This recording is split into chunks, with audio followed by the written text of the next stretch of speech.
Hey guys, welcome back to the channel. I thought today's video was going to be pretty simple, but nope.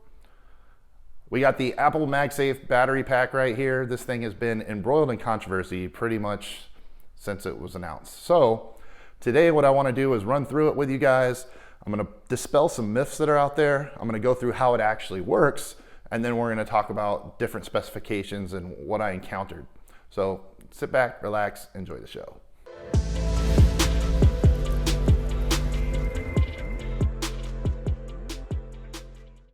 All right, let's start out with the design of the thing. I mean, it's not the most attractive battery pack in the world, but probably one of the better looking ones, actually, especially how ergonomically it fits perfectly onto an iPhone.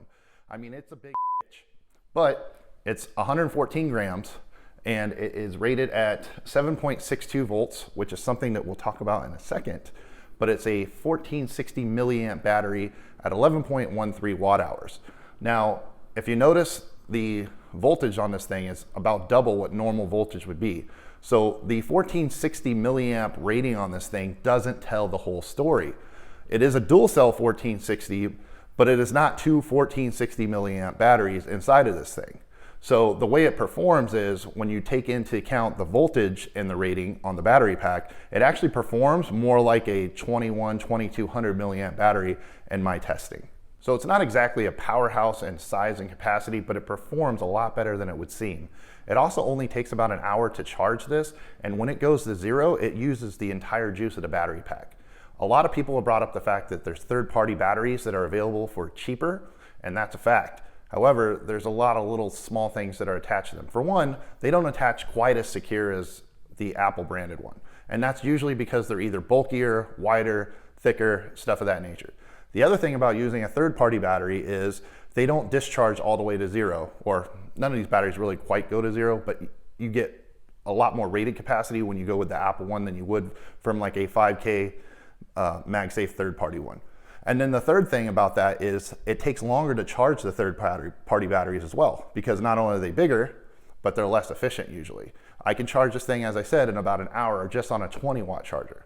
So let's get into the hard data, and then we'll talk about the other goodies at the end.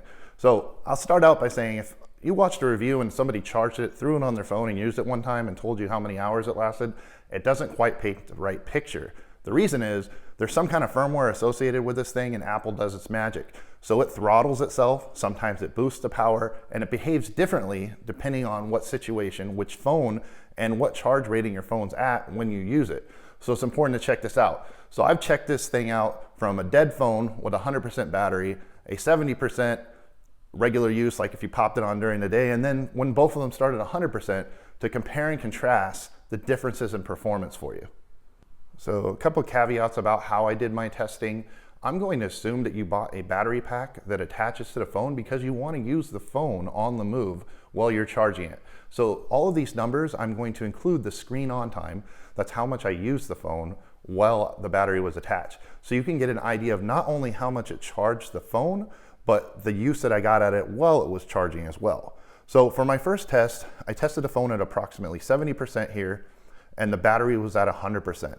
This means somewhere in the middle of the day when your phone was 70%, you threw the battery pack on there, and this is my results. So at 1 hour, the phone had gone up to 71%, the battery had drained to 80%. 2 hours at 75% and half the battery, 3 hours at 75% and 25% the battery. Now, a thing I noticed in this scenario was the battery liked to hold itself at 25% discharges. So it would hold at 25% for the battery until the phone hit 50%, and then the battery would ramp up again. This is more of the smart firmware that I was talking about.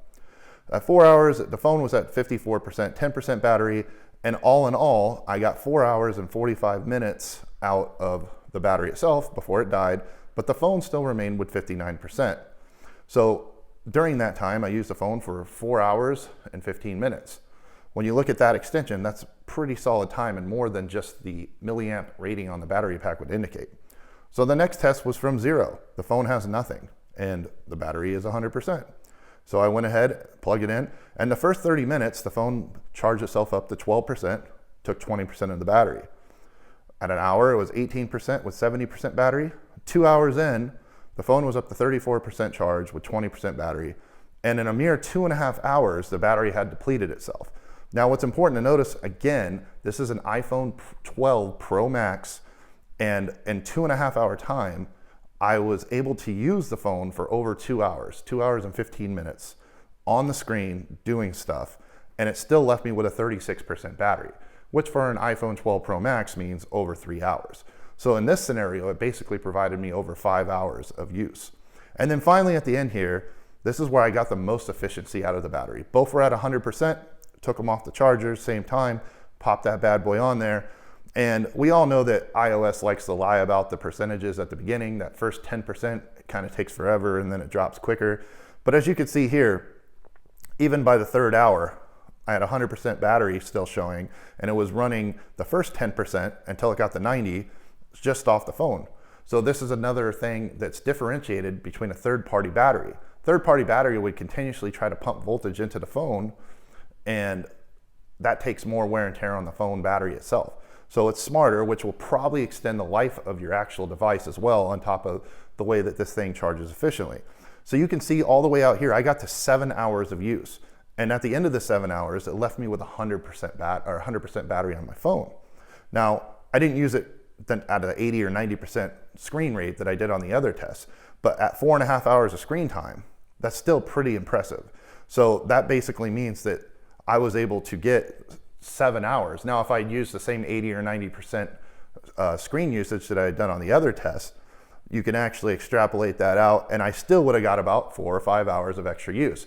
So the pattern we're seeing here is if you're using the phone, the battery pack should, under normal use, last you an extra 4 to 5 hours, which for most of us, specifically with an iPhone 12 Pro Max, already lasts 10 to 12 hours for most people.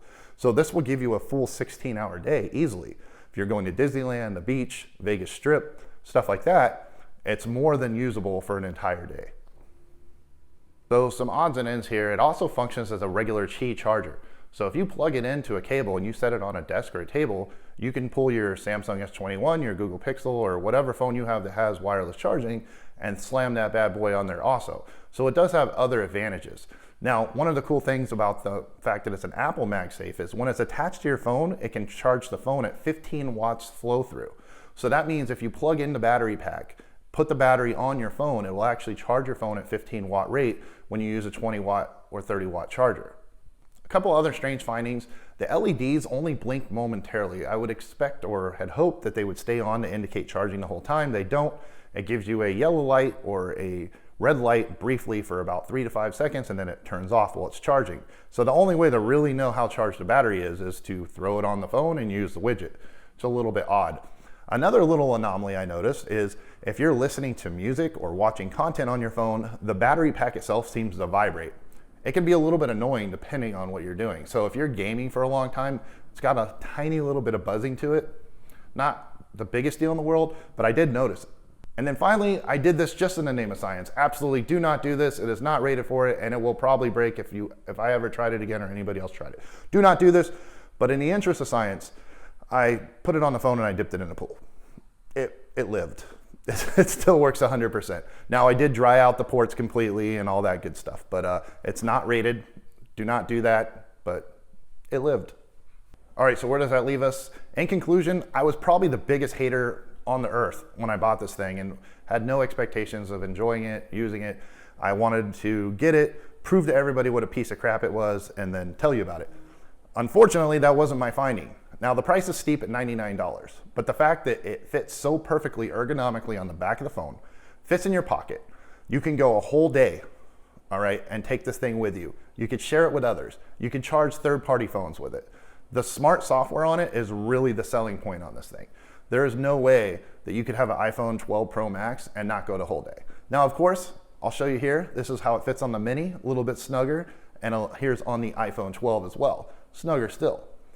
Still holds true. You're going to get a lot more charge. You're going to be able to go, obviously not as long as a 12 Pro Max, but you're going to get significantly better value throughout the day. And if you do run out of battery pack and for some weird reason you need more than 12, 14, whatever hours of screen time, it charges in less than an hour. And there's no way you're going to be up for 20 hours with the thing. So to me, I never tell you guys what to buy, but I'm super impressed with this product, and something that I was going to totally crucify, I'm going to keep it. So let me know your thoughts and opinions, any questions, stuff I missed down below in the comments, And I'll see you guys next time. Everybody have a great day.